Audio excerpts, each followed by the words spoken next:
গাওয়া সাতক্ষীরা। জি স্যার, আপনি কেমন আছেন? হ্যাঁ, আমি তোমাদের দোয়ার বরকতে ভালো আছি। আলহামদুলিল্লাহ। তার কাছে আমরা শুনবো পারিবারিক সবজি ক্ষেত্রে মিষ্টি কুমড়ার চাষ। জি, তার আগে টেলিফোন নাম্বারটা একটু কয়ে দেন। হ্যাঁ, তা আমরা টেলিফোন নম্বরটা শ্রোতা বন্ধুরা, এই নাম্বারে আপনারা ফোন করে আপনাদের প্রশ্ন থাকলে আমাদের কাছে করতে পারেন, জি। আমরা জবাব দেওয়ার চেষ্টা করব। 01974 01974 12 19 70। আমি আবার বলছি 019 019 74 12 19 19 70। 70। তাহলে তোমরা ভালো আছো? হ্যাঁ, ভালো আছি। বুঝাই যাচ্ছে একটু আজকে আমাদের এই কমলাবু একটু দুর্বল মনে হচ্ছে। রোজা রয়েছে তো। দুর্বলতার কথা পাওয়া যায় না, যে মিষ্টি কুমড়োর কথা শুনবো তো।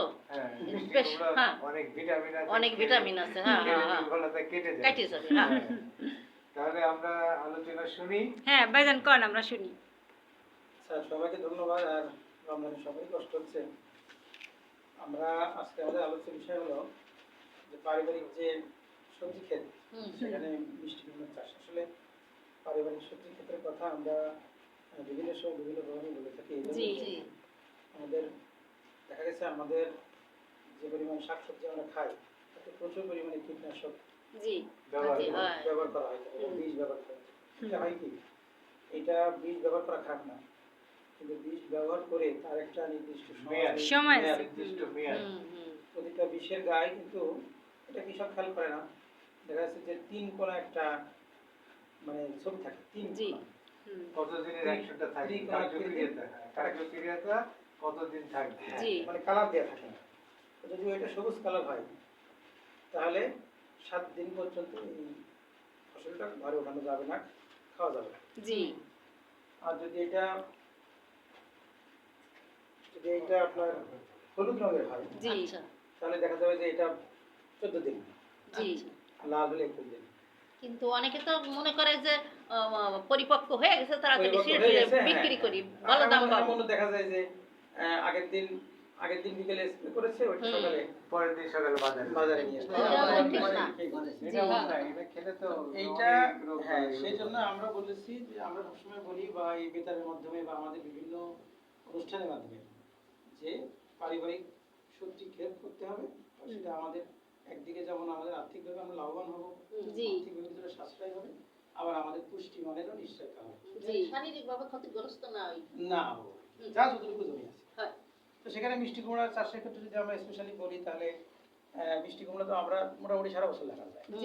এটা দেখা যাচ্ছে যে আমরা শীতকালের জন্য করতে পারি, গরমকালের জন্য করতে পারি। যদি আমরা গরমকালের জন্য করতে চাই তাহলে দেখা যাচ্ছে যে আমাদের ফেব্রুয়ারি থেকে মের মধ্যে লাগাতে হবে। আর যদি আমরা শীতকালের জন্য করতে চাই অক্টোবরে লাগাতে, এই সময় লাগানোর উপযুক্ত সময়। তবে এটা গরমকালে বেশি ভালো হয়। আবার শীতকালেও হয়, বিভিন্ন জাত আছে। এখন এই মিষ্টি কুমড়ার ক্ষেত্রে আমরা সাধারণত মাদা করে করা হয়। আমাদের যদি পুষ্টি বাগানের মধ্যে আমাদের পারিবারিক যে পুষ্টি বাগান আছে সেখানে বিভিন্ন মডেল আছে। যেটা আমরা একটা মডেল যদি চিন্তা করি, সেখানে দেখা যায় যে মাঝখানে বেড থাকে।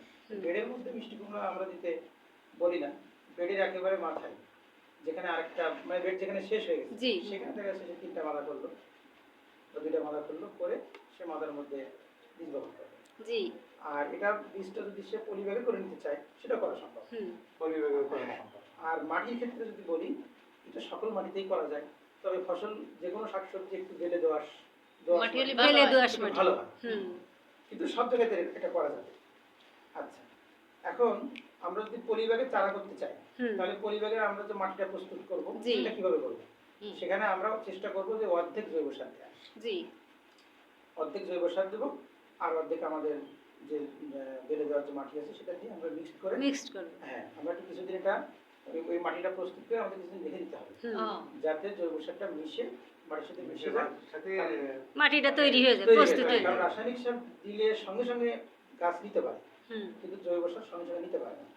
জৈব সার একটু পচে গিয়ে মিশতে হয়। এটা আমরা কিছুদিন রেখে দিয়ে 1 সপ্তাহ মতো সেটা রেখে দিয়ে যখন এটা হয়ে যাবে তখন আমরা সেখানে বীজ বপন করব। জি প্রতি শতাংশ সাধারণত আমরা যদি শতাংশের হিসাব করি তাহলে 2.5 গ্রাম মতো আমাদের বীজ লাগে।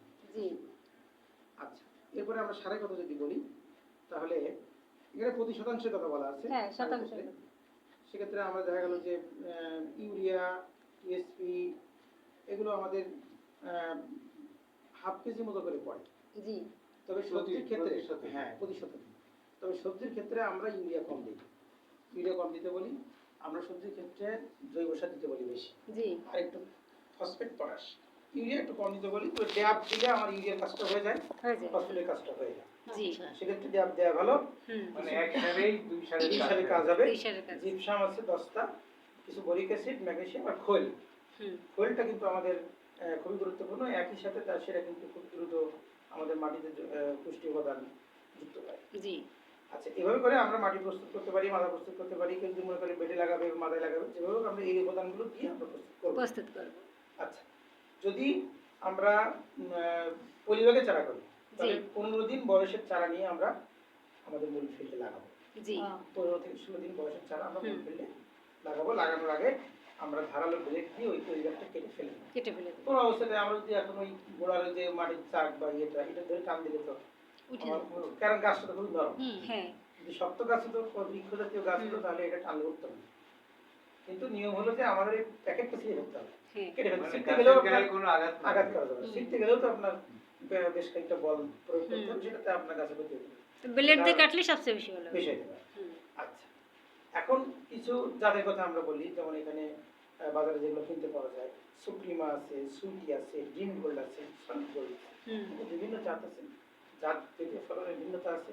তবে এখন মিষ্টি কুমড়ার ফলন বেশি করার জন্য হাইব্রিড জাতগুলো চাষ করা হচ্ছে, জি। সেগুলো তুলনামূলক মিষ্টিটা কম। ও কিন্তু দেখা যাচ্ছে যে আমরা যদি একটু মিষ্টিটা, সুইটি যে জাতটা আছে হুম, এটা কিন্তু একটু মিষ্টি বেশি।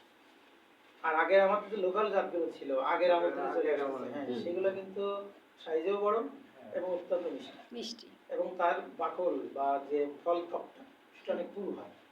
দীর্ঘদিন এটা কোনো ধরনের হিমাগার ছাড়া, কোনো ধরনের ছাড়া এটা সংরক্ষণ করা যায়। জি কিন্তু হাইব্রিড যে জাতগুলো নতুন আসছে এগুলো আপনার ফলন দেবে প্রচুর, কিছু কিছু ক্ষেত্রে সেগুলো মিষ্টিও হবে, কিন্তু কিছু কিছু মানে ক্ষেত্রে কম মিষ্টি কম মিষ্টি হবে। এটা সংরক্ষণ করতে গেলে যে পরিমাণ পরিপক্কতার প্রয়োজন তার আগেই কৃষক এটা মানে মার্কেটে নিয়ে চলে আসে। জি তাতে হয় কি যে এটা বেশি দিন সংরক্ষণ করা যায় না। মানে আমরা কিনলে রেখে ফেলতে হয়। হুম, কিন্তু যদি কৃষক এটা রাখতে চায় তাহলে দীর্ঘদিন সে মাটিতে ভালো করে পেকে গেলে পেকে, হ্যাঁ, তারপরে পাকায় সে দিয়ে কিন্তু এটা তারপরে- রাখতে পারবে। রাখতে হবে। আচ্ছা, এটা রাখার কথা সেটা আলোচনা পরে করবো। রাখার কথা আমরা এই জন্য বলি, যখন কোনো একটা ফসল নতুন ওঠে তখন তার দাম অনেক বেড়ে যায়। হুম, তো যখন মিষ্টি কুমড়া প্রচুর পরিমাণে উঠে, মাঠের পরে মাঠ, তখন দাম একেবারে আমরা দেখছি যে 3 টাকা 4 টাকা কেজিও হয়ে যায়। হুম, তো সেই জন্য কৃষকের প্রতি আমাদের পরামর্শ থাকবে যে তারা যদি এটা সংরক্ষণ যদি করতে পারে নর্মাল একেবারে দেশীয় পদ্ধতিতে, হুম। মাঠ পেকে যাওয়ার পরে ফলটা উঠাবে,